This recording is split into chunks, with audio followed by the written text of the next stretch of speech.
Hello, everyone. Welcome to another episode of Belonging, Becoming Beloved. Today, we have this special guest I've been kind of just so excited about for weeks when we asked him, and he actually said yes. The Reverend Brian Ellison. And he just, gosh, his bio goes on and on and on. But mainly, we want to point out he served since 2012 as the executive director of the Covenant Network of Presbyterians. And I'll let him share a little bit about that himself. That's definitely his passion. And Brian also served as the state clerk of the Synod of Mid-America. For those of you who are not Presbyterians, I'll let him explain that as well, because there are times we're like, what do we do? People ask mid-council leaders, and we're like, just a lot of things, right? You wake up every day and you don't know. It just depends on where the spirit is leading you. And so, and then it's just amazing because I was reading his bio, and he's a graduate of Harvard University and Princeton seminaries. So this is a very smart person. And I'm like, okay, this is hard.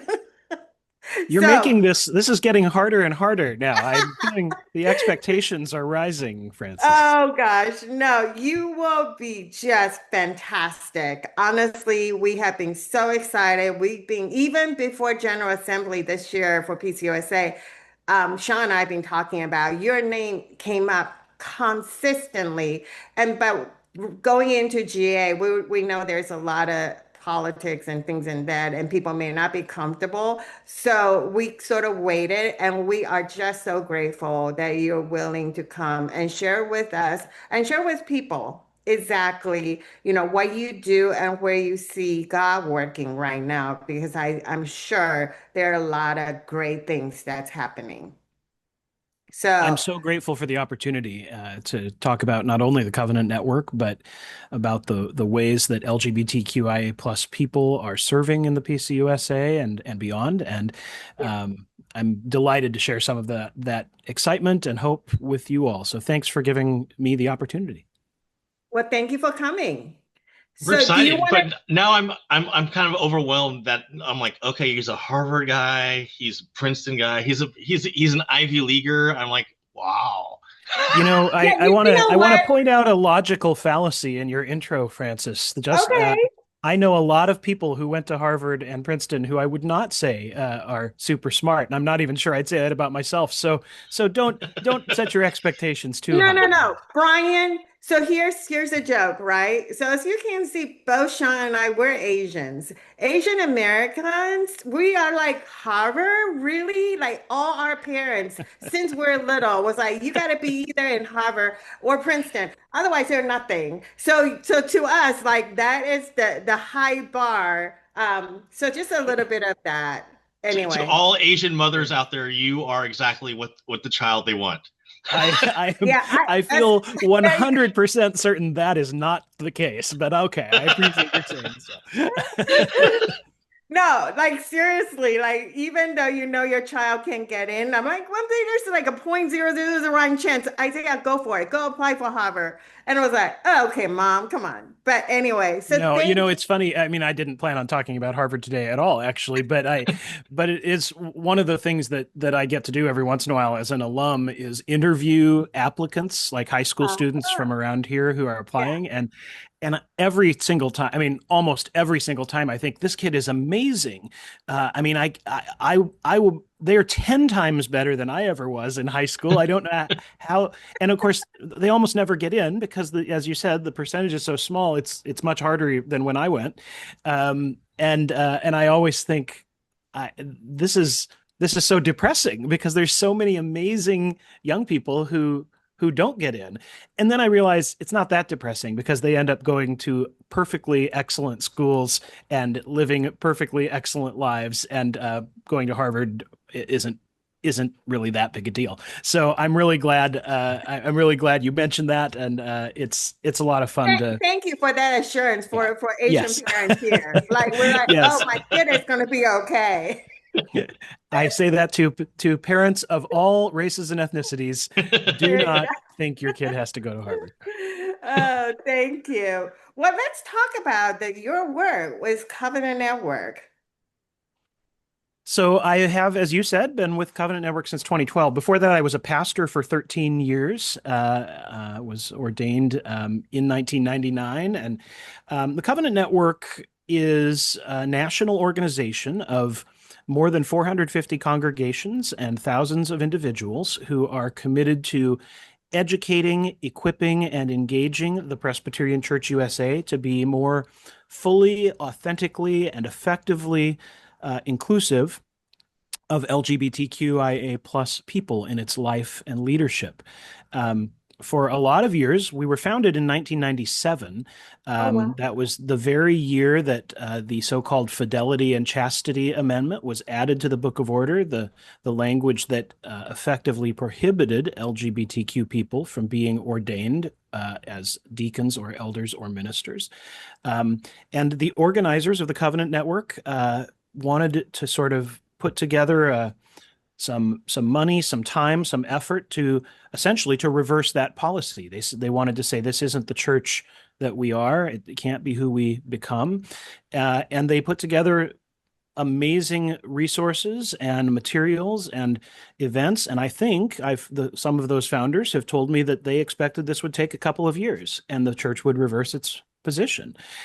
That, as you know, is not what happened. It took much longer, but over that time, the Covenant Network and other groups as well helped the church develop a theological vocabulary for rethinking sexuality and marriage and commitment and biblical faithfulness in ways that saw God's love and goodness in all people and honored the gifts of all people, so that even though it took many times of trying to vote on this, and a lot of us remember very painful years of General Assemblies with painful debates and divisions.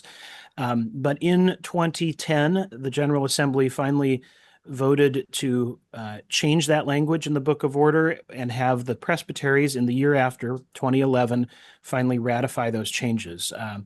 And then 4 years later, they did the same thing on the subject of marriage, changing the language to allow for marriage between people of the same sex. Uh, I came along as executive director in 2012, right between those two decisions, and after that marriage vote, we had some real soul searching at the Covenant Network about whether we needed to continue to exist. Was our work done? I mean, I think a lot of the founders would have thought the work would be done when the policy changed Yeah. all those years before.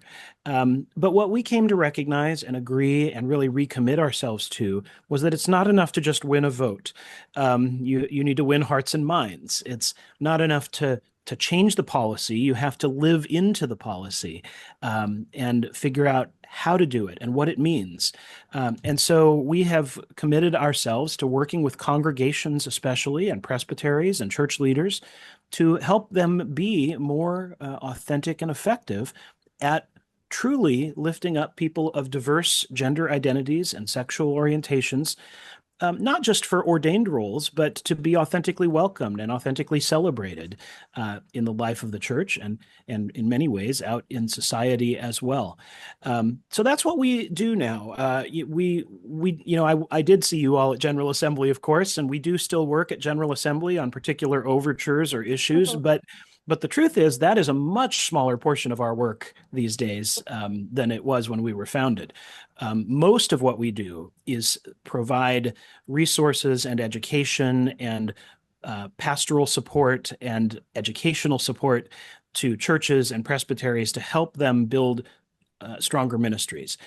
From the beginning, the Covenant Network's mission has always been not just to be a civil rights organization or a social justice organization, although those are things I'm deeply committed to, but to strengthen the church. That has always been the mission of the Covenant Network, and it continues to be to this day.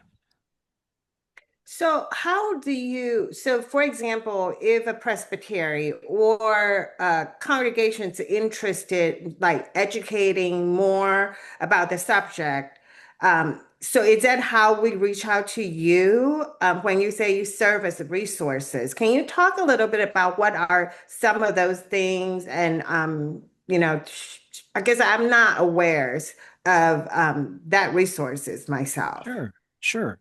Um, so the best way for a presbytery or a congregation that's thinking about these things is to reach out and ask. We have you can email me, you can call me, and that's often a good place to start. We do have on our website, which is Covenant Pres, Mhm. COVNETPRES.org. I wish I could snap my fingers and make it magically appear at the bottom of the screen. I We will don't know do if I. that. We Okay, will very do good. that. Okay, so I'll do that right now. There you There it go. is. Okay. Um, but our website has a really excellent resource library. Our resource coordinator, AJ Cernelia, keeps that up to date and it's sortable and searchable. So we have curriculum, we have videos, we have Mhm. book reviews, we have studies of books, we have flyers and pamphlets and curriculum materials for one-off adult Sunday schools. Mhm. There's a lot of material there depending on what it is your church wants to talk about or work on. Um, we also offer regional events. We call them Mhm. Covenant Conversations. They are something that we started about 5 years ago. We do them in partnership with presbyteries, where we want to attract a variety of congregations, not just the ones that have the rainbow flag flying outside and Right. have for years, although they are very much part of these, but also the ones that want to just sort of dip their toe into the water of inclusion for the first time. Right. And wherever they are and whatever they need their next steps to be, these events are places where they can come and learn and share in fellowship and worship and connect with other people who are on that journey as Mhm. well. And so we are trying to provide both face-to-face connecting opportunities and materials to churches that are trying to take steps forward. A lot of the calls I get though are a lot less structured than that. They are I am having these questions in my session meeting and I don't know what to do with them. Or Mhm. I'm a candidate for ministry and I didn't expect this, but my committee on preparation is pushing back on the fact that I'm trans. Mhm. And so some of what I do is somewhere between pastoral care and legislative strategy to help Yeah. folks navigate processes that even under the best circumstances can be complicated or difficult. But to walk with individuals and with churches who are struggling, and that happens more often than you would think, even in today's church. And that's a point I'm glad to have the opportunity to make because the PCUSA has made incredible progress, and we celebrate that progress. But that could lull us into a false sense of um, complacency or of overconfidence about how far Yeah. we've come. There are Yeah. still LGBTQ people struggling um, in many parts of the country, and probably even in presbyteries that think of themselves as progressive or think of themselves as Right. inclusive. It's still a more difficult journey for folks who bring with them, along with their sense of Absolutely. call, parts of their identity that others have difficulty accepting. Absolutely. Brian, I love what you said when we started this podcast. You said it's not enough just to change policy. And I find it fascinating because I know that you also chair the GAPJC, and that is all about policy. And you serve as a state clerk. So I wonder how do you hold that tension, right? Because people use people love to use our polity as some kind of we call it I hate to use this word, almost like weaponize it sometimes.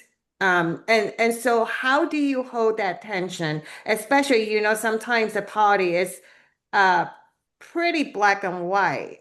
Some, I'm Mhm. not saying all, but then it's like depending on your interpretation too.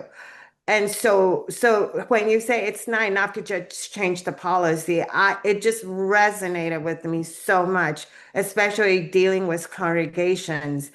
Even though, Book of Order may say certain things, but it also depends on interpretation. So I wonder if you can talk a little bit about that.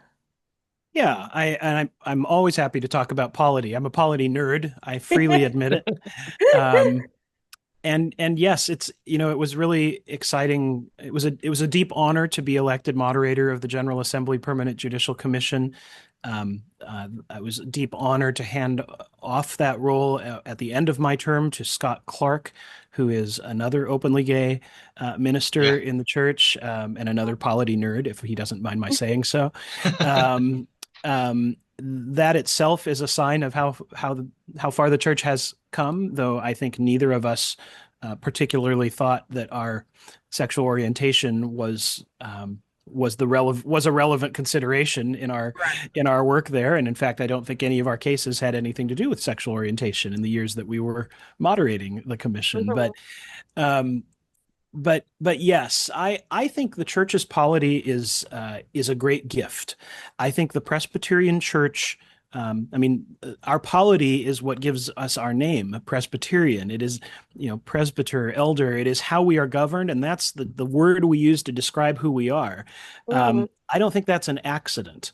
I think our polity reflects something deeply important we believe about God Mhm. and about God's relationship with humanity. And that is to say, we function to find God's will for us, to meet the risen Christ when we come together in communities joined in covenant to discern God's will together in a particular way. And that way, a Presbyterian system is by listening to one another, by seeking truth together, Mhm. and by deciding something together.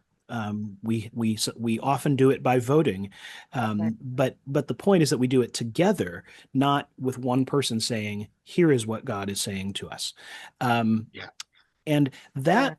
that may seem insignificant. That may seem like that's just the baseline foundation of what we're about as Presbyterians.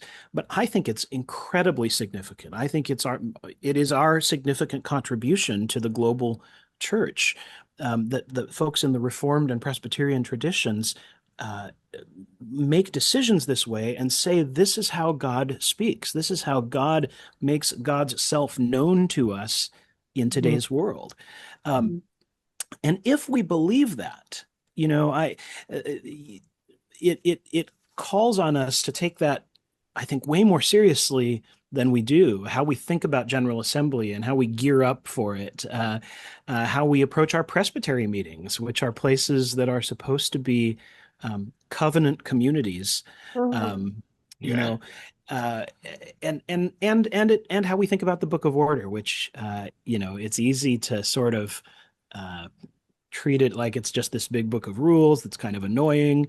Um, I I certainly see plenty of people on social media whose attitude toward it is, well, when it's helpful, but I feel free to ignore it if I know better. Um, that is not who we are, and I think that caring enough about our covenant, there were a lot of us in the church who cared enough about our covenant that we didn't leave, even when the church was trying to say that we should be excluded from it, and instead stuck around and tried to help the covenant community move in a different direction, which it Mhm. eventually did.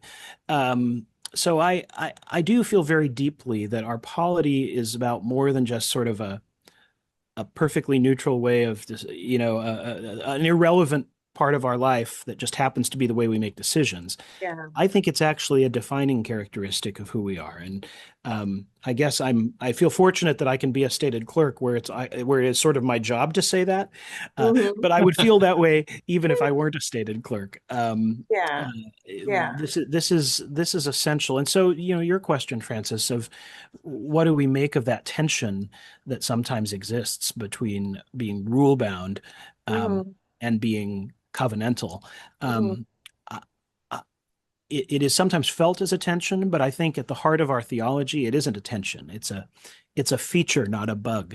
We're supposed to be we're supposed to be living in that tension of saying, boy, I want to do this thing, but the community says this is how we need to do it. What do we make of that tension, and how do I live faithfully in the midst of it? That's what our polity is about, and that's what I think Christian life is supposed to be about. Yeah. Yeah. See, my question, kind of, Brian, is like where do you see the hope? Because you see so much through the PJC's Permanent Judicial Commission, what is happening in the PCUSA. You see from stated clerk, you see through GA. What is your hope of what do you see God doing in the world that maybe some of us don't see, but from your eyes in your seat, what do you see? Well, I mean, I appreciate the opportunity to answer that question because I think what a lot of us see and a lot of us talk about are the places that don't seem very hopeful, right? Yeah. This is a positive podcast, but I mean, I will freely admit that I sometimes feel that way. Uh, when you work in judicial matters, they're almost never happy. I mean, that is not when people file remedial or disciplinary cases. Um, and they speak of the brokenness of the church and of society. Um, uh, but having said that, I think even in judicial matters, and certainly in broader uses of church polity, there's lots of places where we can see hope break out. In judicial matters, the rules of discipline in the Book of Order, the preamble, is worth reading. It's Mhm. excellent devotional reading about sort of capitalizing on Calvin identifying discipline as one of the marks of the true church, Yeah. not for the sake of punishment, but for the sake of redemption, not for the Mhm. sake of wrath, but for the sake of strengthening. Um, the More broadly, I see all the time uh, sessions and presbyteries who, in what might seem like routine business, are doing amazing things as they approve new programs, new outreaches to their community, as they take steps to create more welcoming spaces. One of the things at the Covenant Network that we ask churches that want to be part of our work to do is to affirm our mission statement. And our mission statement is not, I don't think, overly demanding of congregations, but it does ask them to say, this is what we believe, these are the things we're committed to. And I've had so many churches tell me that just having that conversation, um, just actually sitting around in a session, a group of ruling elders and teaching elders committed to uh, giving leadership and discernment to a church, to actually sit around and have to have a conversation for a half hour about how they're committed to those things and why they're committed to those things and what they're actually going to do about it, and not just say yes to these words, but actually what they're going to spend money on and devote time to, um, has been a powerful transformative experience for them. It has enlivened them in their mission and in their sense of what they're about as a church. And so, does voting on a motion uh, fill you with joy and hope? Maybe at first glance it doesn't, but I think it actually can when the path that gets you there and the things that come after are about fulfilling the mission of Christ's church. That's Awesome. That's really, really good. I really think I'm really hoping our people who are interested in polity should listen to this one. Because oftentimes that's like you said, right? We pull it up when we need it. Otherwise, it's so irrelevant. And then when we got in trouble, it's like, well, everything is right there, right? Sort of kind of like it's right there, follow the process. And so I want to kind of get back to when you talked about there, yes, we have made such big improvement as far as being inclusive. But then to me, I feel like, yeah, like on paper or even statement, it looked that way. But like deep down, I know people continue to struggle. And how can we be helpful in that? And what is your dream and hope like in 5 years from now? Like, what, like I'm just trying to understand. It feels like sometimes it feels like we have moved some needles, but sometimes it feels like not really. So, so those are some of the things that I continue to like struggle because I do have pastors that come to me who are still feeling really unsafe to even share their identity. And what do I do as a pastor to the pastors? What can I say? How can I be helpful in that conversation? Yeah, well, so first of all, even just saying what you've just said is really important. The awareness that just because our policies are supportive of inclusion, but that doesn't automatically translate to it actually happening, um, is really important to just be aware of that and to say so. And I would even go a step further, which is to acknowledge for whether they be mid-council leaders or really anyone in the church, to acknowledge that if you are not LGBTQIA plus yourself, you may not see things. it, I can't tell you how many people in with the best of intentions have said to me, I'm so glad we don't have those problems in our presbytery. Or, I'm really in touch with the pastors of our presbytery, and I'm glad that no one is experiencing these problems. I, yes, they are. What you see depends on where you sit. Um, and there's a lot of folks who are indeed facing overt discrimination, uh, uh, what we might call microaggressions, um, um, or just and or things that are no one's fault, but the system, the history, where LGBTQ people are struggling because they have labored for decades under a sense that they were not fully equal, that they were not fully worthy, that they didn't have the same gifts or that their gifts shouldn't be used. And so even if nobody is telling them that in their current ministry setting, we still labor under that sometimes. And so our work as church leaders is to ensure that we're enabling real liberation, real empowerment, real peace, and reconciliation, not just between people in conflict, but between our own sense of call and a world and a history that tell people they aren't worthy. Um, and I would say that's true for church members too. A lot of this was about ordination debates, a decade ago, but it is about generations now that are just deciding whether to go to church at all, deciding, I've moved to a new community. Maybe this is when I stop going to church, or maybe there's a place where I find authentic welcome and real community and a place that will make me a better Christian and a better disciple. Um, and for those reasons, I think we still have work to do. When someone comes to a mid-council leader and asks for help, what I'd hope they first do is really hear them, really hear what it is they're facing and what the challenges, both internal and external, are.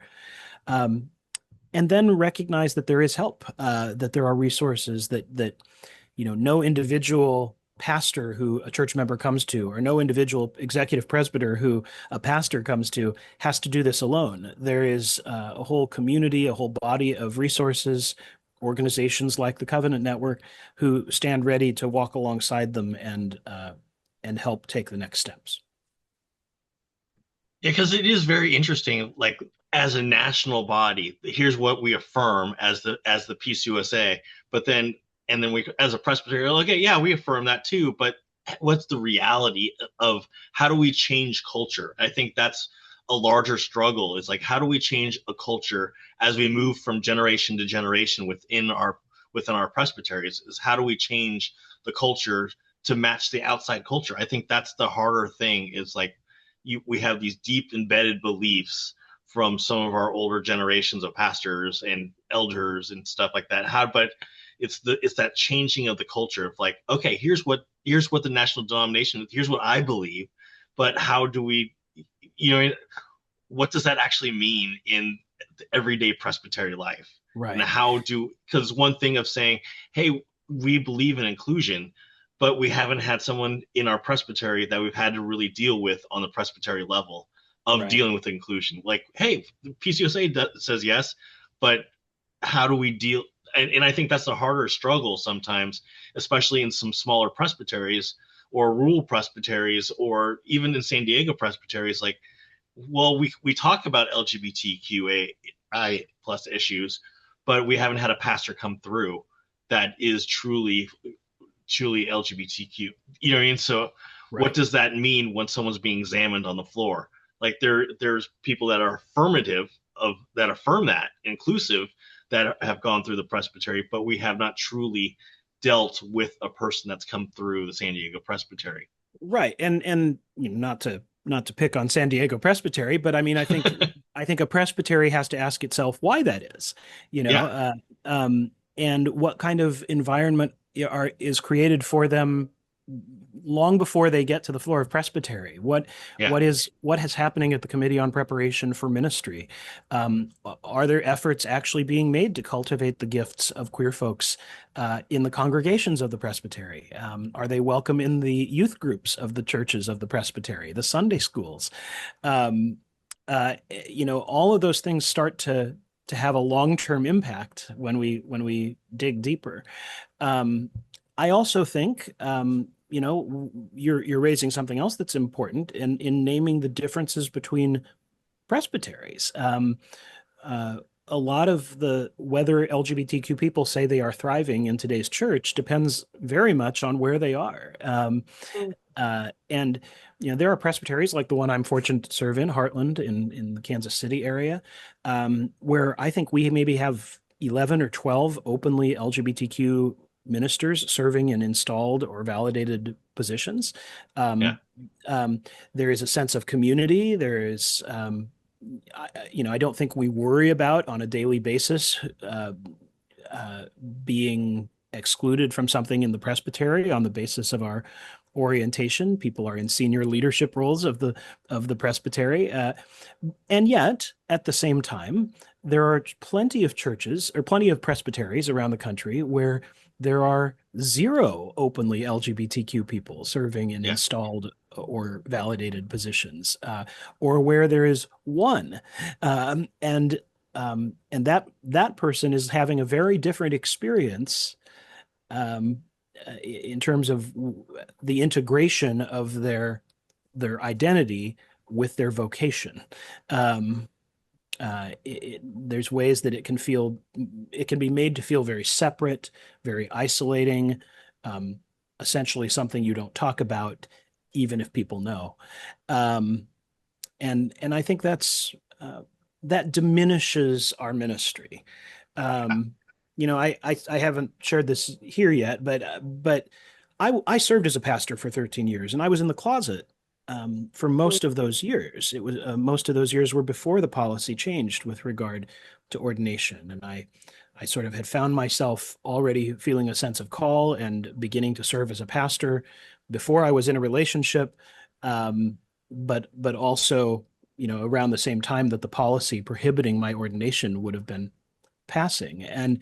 Um, and for a lot of those years, I wrestled with whether I should come out and sort of drop a bomb on the congregation, whether I should walk away quietly but kind of leave the good ministry we were doing and the growth and excitement of the church that I had been part of, in that congregation. Um, and in the end, I sort of just struggled on and served, but didn't really talk about that part of my life. And when I finally did come out, around the same time I was leaving that congregation to start with the Covenant Network, um, this wonderful congregation, this amazing church full of people who I loved and who loved me, and it was a wonderful 13 years. Um, uh, I had some hard conversations after I came out and told them I was leaving. And the hardest conversations were not with the more conservative folks in the congregation. There were challenges, but that wasn't the hard part. The hard part was with the folks who would have been completely supportive if I had told them. The folks who were absolute supporters of LGBTQ inclusion, but I didn't come out to them because I didn't want to put them in an awkward position, or I didn't know if it was safe. And they were the ones who were most hurt, who said to me things like, how could you not tell us this? You sat at our mother's bedside while she was dying. You did our premarital counseling. How could you not share this most important thing in your life? And you know what? They're right. Like I totally get that. There was this barrier that we didn't see or didn't speak about, but was definitely there, um, blocking our pastoral relationship, blocking the ministry we could be doing together because I wasn't being authentic. And uh, that sense of the need for authenticity is what I think is often still missing in our churches, in there for a lot of LGBTQ Mhm. people or pastors who still don't feel totally safe to be fully who they are. And honestly, it's a lot of what motivates me to be still doing this work with the Covenant Network after 14 years of this ministry now. Um, 14 years tomorrow. Um, Wow. uh, it's that need for authenticity, that sense that the church's ministry demands that we be able to be authentic with one another. And to create a space for authenticity means we need to create a space for safety and honesty and and full celebration of one another's gifts and relationships and sense of self. Um, and that's something we still have work to do on. And I'm glad to be doing it. It still motivates me to do the work. And you framing it that way about having pastors and congregation members wanting to be their authentic self, I was like, that is what I long for, is to not hide the pain of who they are and what they struggle with, or we have to put up the facade of who we are and to for other people to like us or whatever, but let let ourselves be our authentic self, who God called us truly to be. And yeah, and just letting those guards down, and so we can truly be who we are called to be, and to do ministry as that, as opposed to being one hand tied behind our back type feeling. Right. That's the Yeah. hope. I mean, and and a lot of what makes that possible is knowing that if you do share parts of yourself, that's not going to become the subject of a disciplinary complaint. That if you do share parts of yourself, you're not going to quietly no longer be asked to serve on certain committees of the Mhm. presbytery or Yeah. or of your church. Um, when we talk about ensuring representation in the church and on any number of grounds and any number of categories of people, it isn't about um, tokens or quotas or counts. It's about saying all of these people's gifts are honored, and we're going to visibly honor them because that sends this message to everyone else about the way God's gifts are utilized and celebrated in this community.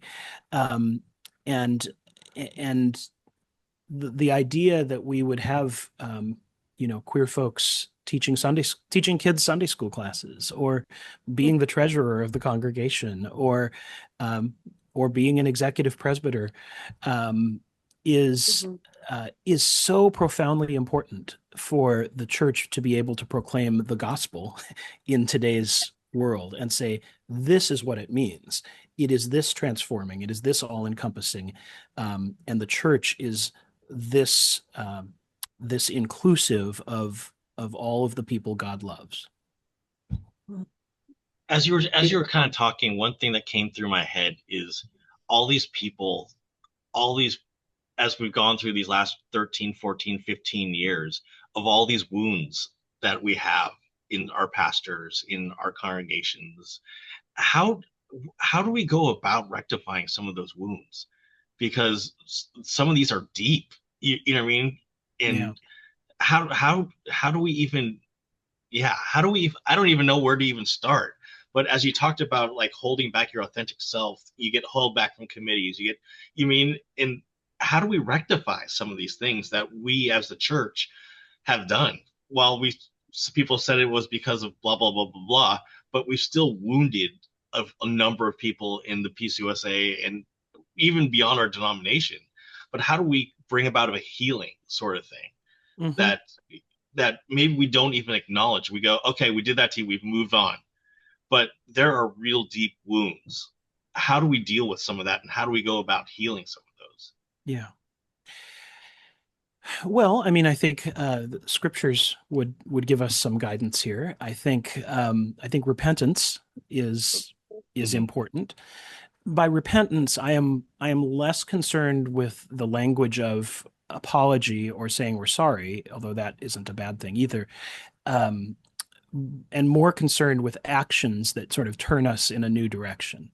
Yeah. Um, uh, I we had a big debate 2 years ago at the General Assembly over the some of the so-called Olympia overture Mhm. language, and part of that overture added sexual orientation and gender identity to the representation categories in the church. But part of that overture also took the additional step of saying we're going to inquire of people who are being examined for ordination or installation about their commitment to the principles of representation. And we're going to allow that to be part of the conversation.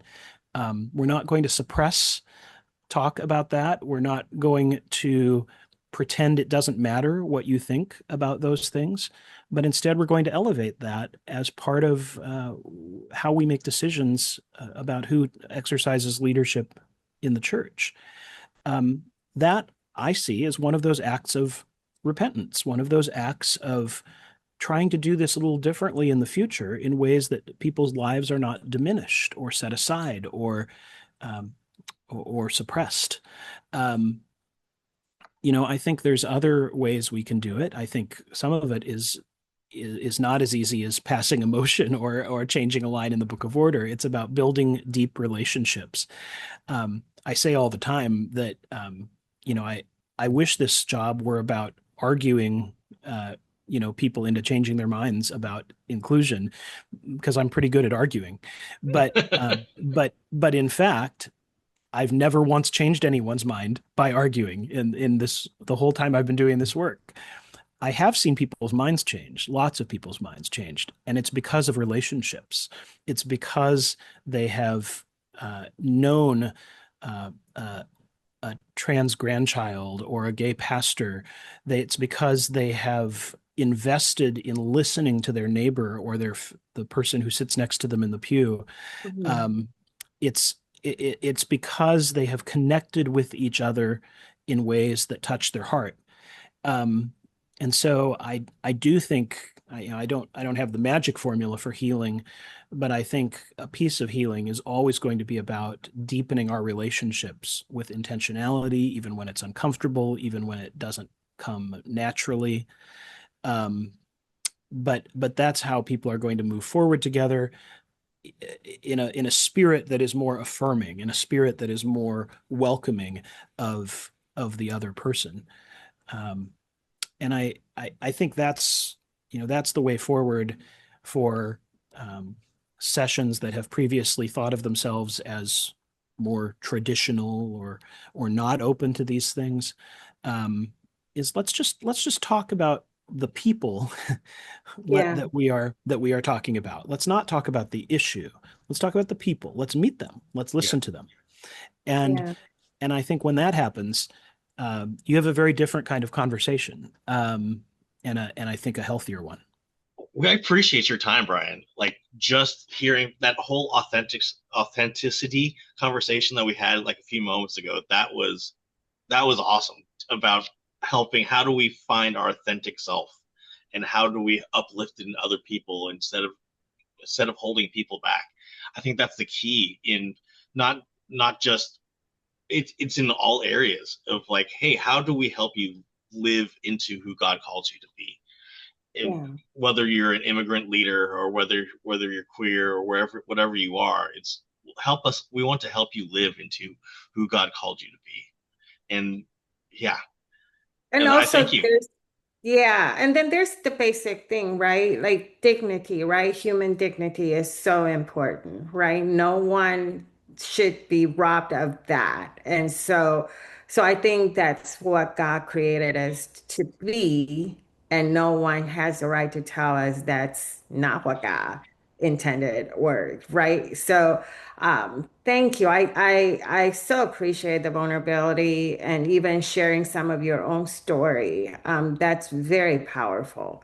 That encouraging leaders to really be mindful that there's still a lot of people not feeling that safe space um, to really be able to live into who God has called them to be. And so thank you for sharing that, the importance of that. We always have one last question. Sean, How I come really I want to always talk get the about your last? dogs, but gosh, we've been like talking about some very serious stuff. But yes, go ahead. Okay, Brian. So it's the last question we ask everybody. I What should is have your been more comfort prepared to food? know this. What is your Okay. comfort food when you had a bad day, or even if you're celebrating? What is that comfort food that you have? And when we come to Kansas City, if we ever get back to Kansas City, where do we get it, or are we coming to your house? Oh, well, first of all, you are always welcome at my house. And if you, I mean, it's not comfort food, and I don't want people to get the wrong idea about me, but inviting you for cocktails on my front porch would be the most comforting thing we could do. But we'll get away from the cocktails. What I, oh, this is a great question. Your comfort food, and I always have a hard time with this question. If you were tying it specifically to Kansas City, I'm going to have to say you would need to try the barbecue when you come here, the only real barbecue in the country. Just waiting for the reactions. Yeah.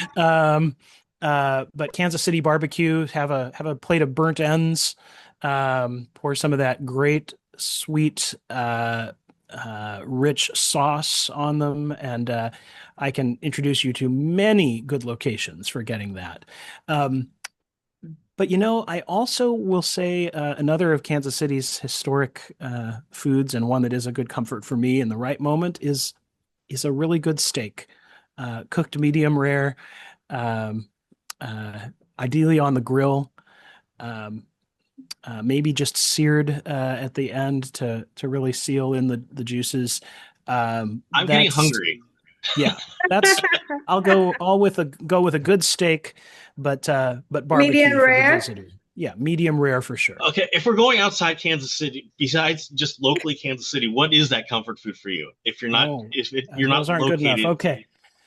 I'm just enlarging, saying, "Oh, we want more than Okay. Kansas City." Well, so I grew up in the Pacific Northwest, and I Oh. still having enjoying a well-prepared salmon can take me right back there. I tend not to eat salmon in other places because it doesn't ever quite compare. So Mm, I'm gonna go with a well-prepared salmon, which probably is minimally prepared. Don't mess with it too much, mm. and don't overcook it. Um, but yes, a salmon is a comfort food for me, especially a fresh Pacific Northwest salmon almost anytime. Awesome. Yeah, Francis and I were Awesome. just talking to Corey Schlosser Hall last week, and we're like, he's like, "You need to come up to Seattle. We'll talk about seafood." I was like, "Oh." So apparently Yeah, everything comes back to the Northwest.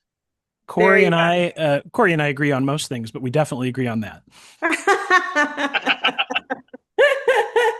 go. Well, thank you so much for spending this hour with us. And really, what a treat. I see the authenticity coming through. And you spoke with passion, you spoke with your heart and what's important to you. And just we are so grateful for your service to our people, to our denomination. You have a lot of gift and we want to bless you as you continue the important work with Covenant Network. Well, thank you both. This was a real privilege and a lot of fun, and I'm grateful to each of you, grateful Yeah. for your willingness to have these conversations and to listen. I believe listening is the way forward for all of us. So Yeah, thank we you for have to giving have me the another opportunity. episode to talk about your dogs because he sent me the bio and it was just like, I was like more intrigued about them than anything else. Just to be clear, Brian, the Covenant they only Network. We don't need to talk about that. Let's talk about Brian's dogs. they only got one sentence in the bio. I didn't send you a bio of the dogs. That would be a little bit obsessive. Although I could write one because they are quite the pieces of work, but that's a whole different show. Oh my goodness. I just saw that. I just laughed. I actually had to like search like what does that mean? So anyway, another episode. You can Very good. call Brian if you're curious about the dogs. I'm sure there's tons of story there. Anytime. Thank you, Brian. Thank you, Brian. Take care, friends.